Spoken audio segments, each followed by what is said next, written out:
Hola queridos estudiantes, bienvenidos a la cápsula de la sección autocuidado. El día de hoy realizaremos ejercicios para el bruxismo. La idea es aliviar los malestares realizando movimientos de la mandíbula. Soy profesor de la Escuela Hospitalaria de Canek y el día de hoy te acompañaré en tu hospitalización o en tu casa.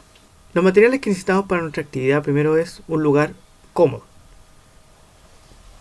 Una vez que estamos en este lugar cómodo, sentados, lo primero que vamos a hacer como primer paso a respirar lentamente, inhalando y exhalando.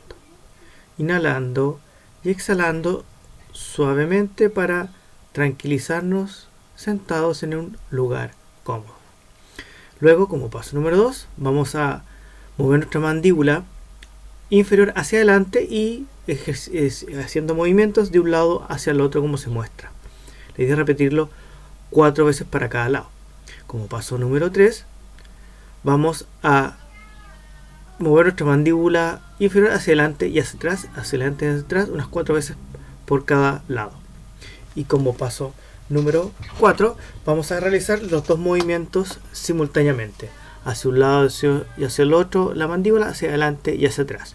La idea es repetir este movimiento 4 veces por cada instancia.